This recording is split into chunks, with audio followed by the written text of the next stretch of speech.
उत्तर प्रदेश सरकार में कैबिनेट मंत्री जयवीर सिंह हमारे साथ बातचीत के लिए मौजूद हैं।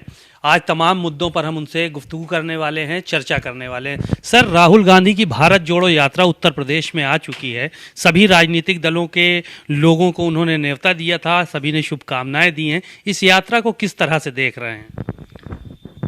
मुझे लगता है कि ये चिंता का विषय हो सकता है, सपा के लिए चिंता का विषय हो सकता है, बसपा के लिए, क्योंकि कांग्रेस का मजबूत होने का अर्थ समाजवादी पार्टी और बसपा दोनों के लिए ही फ्रूटफुल नहीं है। हम लोगों के लिए चिंता का विषय इसलिए नहीं है कि जो हमारा जनाधार है, जो हमारा वोट है, वो हमारा अलग है और हम आधे से ज़्यादा वोट उत्तर प्रदेश में अपना इसको ले चुके हैं। तो यार कहीं कांग्रेस मजबूती पकड़ती है, इस यात्रा से कुछ संदेश जाता है, तो निश्चित रूप से इनके लिए शुभ नहीं होगा। सपा के लिए, बसपा के लिए या अन्य जो हैं नए नए खिलाड़ी भी या आप जैसे लोग आ रहे हैं, इनके लिए शुभ नहीं है। और अच्छा है, लोकतंत्र में यात्राएं और ये सब सबका अधिकार है, हो रही है। हम लोगों की शुभकामनाएं करें अपनी यात्रा। लेकिन विपक्ष एक हो रहा है। आप ये देखिए ना कि विपक्ष एक हो रहा है। मायावती ने शुभकामनाएं दी, अखिलेश यादव शुभकामनाएं दे रहे हैं, तो कहीं ना कहीं विपक्ष एक हो रहा है। तो वो कहीं चिंता का विषय तो नहीं है आप लोगों के लिए? देखिए, विपक्ष 17 में भी एक हुआ था, विपक्ष 19 में भी एक हुआ था, लेकिन परिणाम सबके सामने थे। उसके बावजूद हम लोग अभूतपूर्व सफलता के साथ दोनों चुनाव जीतने का काम किए, चाहे पार्लियामेंट का हो या 17 का असेंबली का हो। ये 22 वाली स्थितियाँ आपको पता है, तब भी करीब करीब सब इकट्ठे होकर लड़े थे। अलग अलग सीटों में भले ही थे, लेकिन ज़्यादातर लोग इकट्ठे होकर लड़े थे। लेकिन उसके बावजूद भी कि अखिलेश जी आ रहे हैं, अखिलेश जी आ रहे हैं, वातावरण बनाने का भी काम किया गया। लेकिन परिणाम आपके सामने है। अभूतपूर्व रूप से कीर्तिमान बनाते हुए 37 सालों का पिछला इतिहास पलटते हुए आदरणीय योगी जी के नेतृत्व में पुनः एक बार हम प्रचंड बहुमत की सरकार बनाए। उपचुनाव में लेकिन समाजवादी पार्टी के नेता कह रहा है कि हम लोगों ने डंका बजा दिया आपकी। रामपुर किसका था, डंका किसका बजा?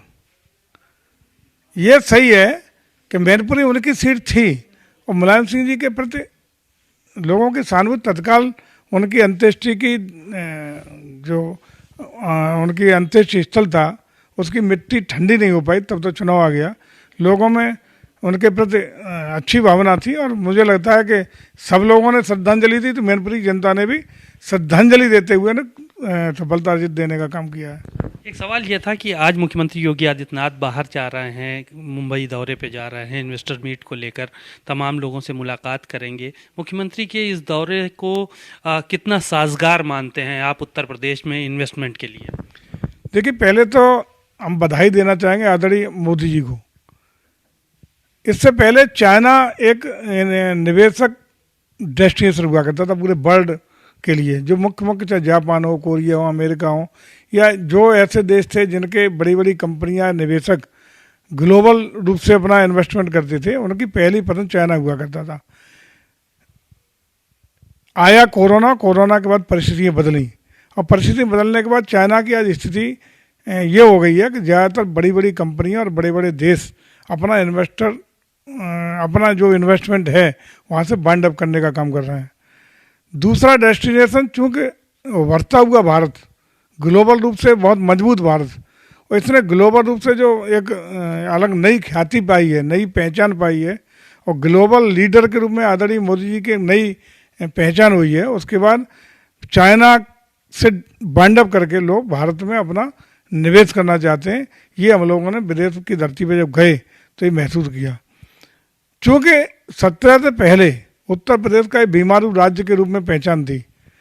विदेश ही छोड़ दिए, देश की बड़ी बड़ी कंपनियां भी उत्तर प्रदेश में कोई निवेश करने के लिए तैयार नहीं होती थी। पहला तो यही खतरा रहता था कि लॉ एंड ऑर्डर का विषय रहता था, कौन कंपनी वाला खुद की उसकी अफेयर हो जाए, कौन किसी की फिरौती हो जाए, कोई भरोसा नहीं था, तो लोग नहीं आकर्षित थे।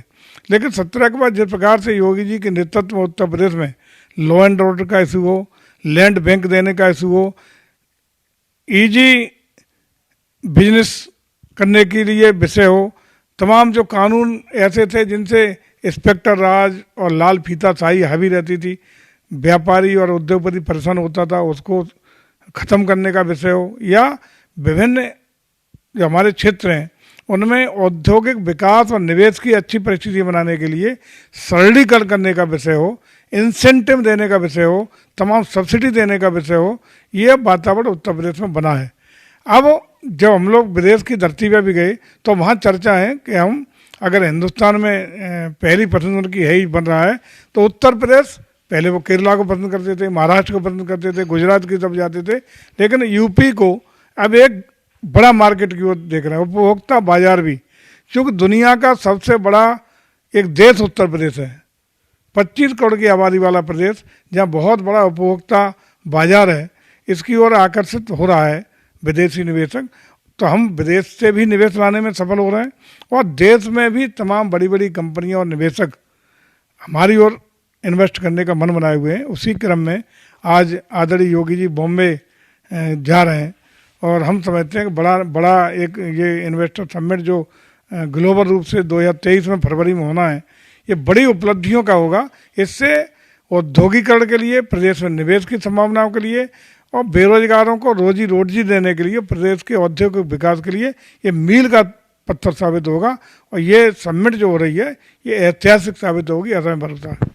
आप कह रहे हैं आप विदेश गए, तमाम चीज़ें वहाँ पे आपने देखी, लेकिन जो उस विपक्ष में बैठे हुए लोग हैं कह रहे हैं मौज मस्ती करने के लिए मंत्रियों को भेजा गया था सरकार के, तब सब गए थे, सिर्फ घूम फिर के चले आए। पिछली बार भी इन्वेस्टर समिट हुई थी, ज़मीन पे कुछ नहीं नज़र आया, आपकी भी इसी तरह से होगा।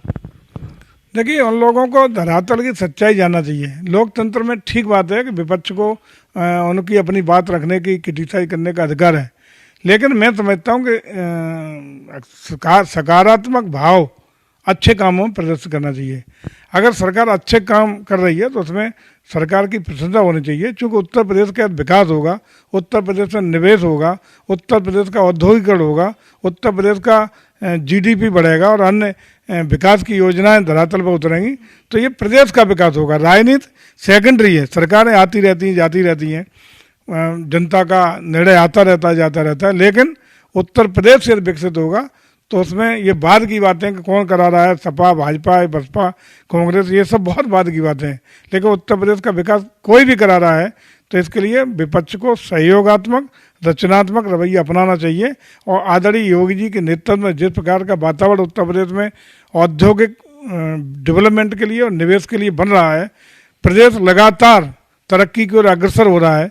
विभिन्न पायदान हम लोग चढ़ते हुए, जब बहुत पीछे जहाँ विभिन्न मानक थे उसमें पीछे रहते थे, आज फर्स्ट, सेकंड और थर्ड पोजीशन पर हम लोग पहुंच गए हैं हिंदुस्तान के विभिन्न राज्यों के तुलनात्मक रूप से। तो इसके लिए उन्हें बधाई देना चाहिए और स्वागत करना चाहिए। एक आखिरी सवाल ये था कि समाजवादी पार्टी के नेता हैं आजम खां, बहुत प्रताड़ित हैं आप लोगों से, कहते हैं सरकार जो है वो साहब हमको जीने नहीं दे रही है, हम एड़ियाँ रगड़ रगड़ के हमको मरते देखना चाहती है। सुप्रीम कोर्ट में याचिका की थी, सुप्रीम कोर्ट ने याचिका खारिज कर दी कि उनके मुकदमे उत्तर प्रदेश से हटाकर कहीं दूसरे प्रदेश में किए जाएं जिससे उनको राहत मिल सके। एक किस्सा आपको हम बताना चाहेंगे, आपको खुद ही महसूस होगा। 2012 तक मैं मिनिस्टर था उत्तर प्रदेश सरकार में, Bahujan Samaj party Mayawati ji chief minister हुआ करती थी। जैसे ही अखिलेश जी के नेतृत्व में उत्तर प्रदेश में 12 में सरकार बनी तो मुकदमों की बाढ़ मेरे खिलाफ लगाई गई थी, जानबूझ के मेरे खिलाफ लगातार मुकदमे लिखाए जा रहे थे। तो उस समय स्वामी प्रसाद मौर्य जी बसपा के नेता थे सदन में, तो उन्होंने वो विषय विधानसभा के अंदर उठाया था और संसदीय कार्य मंत्री के रूप में आजम खान साहब इधर जवाब उसका दिए थे। वो अगर पढ़ लेंगे तो स्वतः ही उनको लगेगा कि जो करते रहे हो वो भुगतने के लिए वो खुद ही ईश्वर नेचुरल जस्टिस से कोई बच नहीं सकता। जो उन्होंने किया है वो भुगत रहे हैं। उन्होंने जो किया, जैसे क्रियाक्रम किए हैं, निश्चित रूप से मुकदमा सरकार नहीं लिखा रही है, मुकदमे जनता के लोग, पीड़ित लोग, उनसे उत्पीड़ित लोग, उनके द्वारा लिखाए जा रहे हैं। लेकिन उनका नज़रिया क्या था, सदन की कार्रवाई का हिस्सा है, जरा पढ़ लीजिए कि मेरे बारे में क्या था। तो बदला ले रहे हैं आप लोग, फिर इसका मतलब है हम लोग बदला नहीं ले रहे, लेकिन उन्होंने एक नेचुरल जस्टिस, मैंने कहा कि नेचुरल जस्टिस से भी आदमी नहीं बच सकता है। तो प्राकृतिक न्याय, ईश्वरवादी हम लोग, तो ईश्वर अपने आप दे रहा है। मैं समझता हूँ कि उनको अपने पन्ने उलट के पढ़ना चाहिए कि हम लोगों ने क्या किया, और रचनात्मक, सकारात्मक सोच के साथ अगर करेंगे। यूनिवर्सिटी में तमाम मुस्लिम लोग आज पीड़ित मुकदमे लिखाने वाले मुस्लिम हैं, उनके समाज के, उनके क्षेत्र के हैं, क्यों लिखा रहे हैं? उनका किसी ज़मीन घेर ली, ज़मीनों को कब्जा कर लिया, छोटे छोटे काश्तकार जिनकी 2-2 4-4 बीघा जीविकोपार्जन करते थे, उनकी ज़मीनों पर अवैध रूप से कब्जा कहना किया है गया। कि मुर्गी चोरी, बकरी चोरी, भैंस की घंटी चोरी, कह रहे हैं ये हमने कब चोरी किया है तो खुद ही नहीं मालूम। चलिए, अब उनकी भैंस कभी खो जाती थी तो पुलिस पूरी लगती थी भैंस ढूंढने में, उनकी अगर बकरी खो जाती थी बकरी ढूंढती थी। और आज अगर ऐसा कुछ है, कोई बकरी चोरी का मुकदमा नहीं है उनके खिलाफ, वो अपना तरीका है उनका बात रखने का, कह रहे हैं। लेकिन वास्तविक पीड़ित वो लोग हैं जिनकी ज़मीनों पर अवैध कब्जे किए, जिनकी ज़मीनें छीनने का काम किया गया, जिनके खिलाफ उत्पीड़न करने का काम किया गया। अगर ऐसे लोग आए तो सरकार कोई भी हो, प्रशासन का दायित्व है कि पीड़ित की पीड़ा सुने और उसको न्याय देने का काम करे। बातचीत के लिए शुक्रिया। जयवीर सिंह जी को सुना आपने, उत्तर प्रदेश सरकार में मंत्री हैं। बड़ी ही बेबाकी से उन्होंने अपनी बातों को रखा और साफ तौर पर कहा कि आज़म खां को अपना इतिहास देखना चाहिए कि उन्होंने सदन में क्या जवाब दिए थे, और जब समाजवादी पार्टी की सरकार थी तो उन्होंने लोगों के साथ क्या कुछ किया है। कैमरामैन आशीष के साथ सीमाब नकवी, भारत समाचार, लखनऊ।